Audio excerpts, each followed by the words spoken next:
Well, hello, I'm Rockin' Larry Lockin. Light codes, lens flare, camera glare, all that good stuff. Let's talk about lens flare, camera glare for a second, shall we? I decided for the first time to go ahead and check out what the actual definition of lens flare was.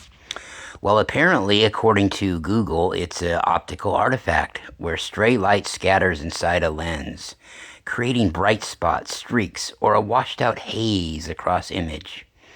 It occurs when light like the sun, streetlights, or spotlights shine directly, reflecting internal elements. Aha, internal elements, what something might really be. They commonly appear like polygon shapes, resembling kind of like a sphere, like, ring flares, a multi-pointed starburst, things of that nature. And they say that while most modern lenses have eliminated this factor altogether, that, some camera phones, some cameras of that sort still produce such effects. Well, I wonder if they ever considered that what that's actually showing is multidimensional life around us. I mean, I understand that their consciousness is not deep enough yet to conceive of such things. Okay, I mean, I totally understand that. But and I can understand a little bit of it, sure, but it's still light. Life is light, but I can sure a tiny little bit of that sentiment. But the perfect, intricate shapes, portraying star beams, Merkabas, what looks to be life going on in other systems or in other realities around us, yeah, I don't think so. If that's the case, listen, people, if this is truly the case, if all this shit really is lens glare and camera flare, we've missed the boat. We all ought to get together and file a giant class action lawsuit, multi-billion-dollar lawsuit against all these phone companies around the planet, because they just seem to be getting, they seem to be getting worse. With the advent of every new type of phone, it just seems to be getting worse. Or as time goes by, it just seems like it's getting worse. We're getting more of these perfectly designed shapes everywhere. More vivid, more colorful. How can this be? I mean, they're supposed to be improving technology, right? Ha ha ha, yeah. Well, look, it's life. It's all around you. And they're not open to believing in the concept that there's any spiritual realm behind it, okay? These are the same people, though, that probably still go to church every Sunday and every Wednesday night, right? And are really great religious people from about 9 a.m. on a Sunday morning till anywhere from 11 to noon, maybe again on a Sunday night, depending, or, on a Wednesday evening, really religious for, a couple hours, and they've done their part, right? God's happy now. They can go about the rest of their life. The good Lord's happy with them. Yeah, I can understand it. I mean, what a deal, huh? All you got to do is give up a few hours of your week and shit. Hey, you got the coast clear. You can have your conscience wiped clean. Don't worry about anything. Everything's cool as long as you did that. But even if you had to miss it one weekend, I don't know, for something big, a vacation you want to go on, whatever might happen, gosh. There's still that worry, though. Gosh, I didn't make it. Maybe I better go twice on Sunday. Well, how can I do that? Can I clone myself? Oh, I don't believe in cloning. Wait, that couldn't happen. I don't believe in anything. Yeah, I don't believe in anything but anything that's right in front of my nose. Yeah, so what they really don't want to realize and come to the realization of is these light codes, their energy, they're a high vibrational frequency. Okay, I mean, and these shapes, this is not just like some little spot, because the camera was shitty or the camera was bad. Now, if the camera's outdated and old, I can even go along with their argument of a lens flare or a lens glare if something's faded and looks kind of shoddy. I get it, but these are high dimensional communications being put forth. These are higher dimensional aspects of ourself, other star beings, souls from the angelic realms, right? And these things come to Earth. Now, they're really not ready for this concept, that they're brought here to Earth as sort of a really, really super high technological download for light workers. It activates your DNA, gives you information, puts you really in touch with what your true soul purpose and what your true soul meaning is. And I don't know if that's anything you ever really find out, because it just is, right? So even when you're back in oneness with creation of all that is, with the divine source flow of all that is, that consciously goes, as I like to call it, you're still working on your divinity. Because, you never stop and rest on your laurels and go, oh, fuck, well, I've done it all. That's that. Yeah, you do that after you mowed the lawn for something petty like that. I mowed the lawn, which it's not petty. Mowing the lawn can suck sometimes. I know, I've mowed many of them.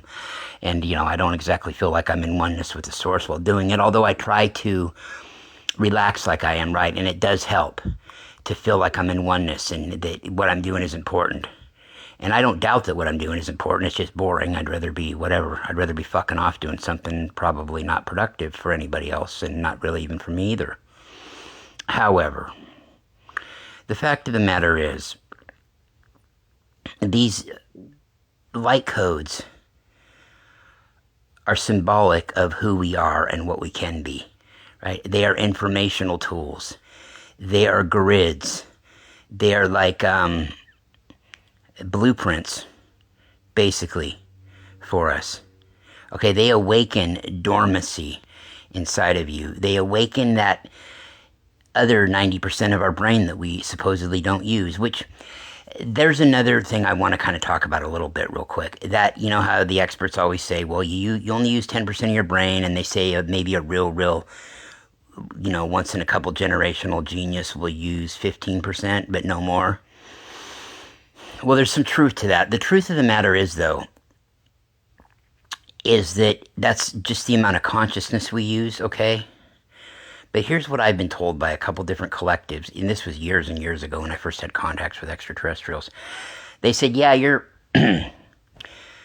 when you get to 100% of that brain being used, oh yeah, your intelligence is 90% more. You're like, if you were to put it in Earth terms, your Earth intelligence is 90% higher. However, they say the truth of the matter is that after that 15%, though, or thereabouts, every percent that you increase, guess what happens also? Yes, your intelligence goes up by 1%, but your consciousness doubles. From 16 to 17, double it again. Not just double it from where it was, double it again there. And then at 17, double it again, double it again, double it again, all the way on up to 100. So you can imagine that by the time you get to 100%, oh yeah, sure, you're 90% more intelligent than anybody on Earth book-wise. That kind of goes without saying. But can you imagine? I did the math one time, and it was astronomical how much your consciousness goes up, doubling it every time from 17 all the way up. And so you can imagine that by the time you get to that point where you're at 100%, your consciousness is that of being in one with creation and totally awake, right? You can imagine that that would be the case. And that's the time where you look into the mirror and I see you and I go, well, who the hell are you? And you're looking in the mirror and you look at me and go, well, who the hell are you? And then in a blink of a split of a millionth of a second, it occurs to both of us, well, I'm you. You're me. We're the same body. That is the oneness there. Of course, between then and there is septillions among octillions among whatever illusionary Earth years that go by. History is it all started so long ago that you could never in many lifetimes say the number digit by digit out loud. Yet at the same exact time, it only started a billionth of a second ago. Right? And that's a hard concept for a lot of people to get. A lot of people have trouble with that. But it's true. And a lot of people have trouble with the concept that, because some people will say, oh, that's a holographic universe you're seeing out there. It's not real. It's all within you. And then some people say, bullshit. It's all, a physical realm out there. What a lot of those people have a hard time getting on both sides is that it's both. It's both. It's both a holographic projection, and it's also there actually in physical realm too. Well, as physical as, plasma and that kind of stuff could be. Right? Just like our bodies, plasma beings, stuff like that. I had a young lady put it, I wish I could remember her name, put it real well the other day and said on one of my posts that plasma is just what, the plasma beings, that's what we look like stripped away of our body, physical body. That's what we are. And she's right.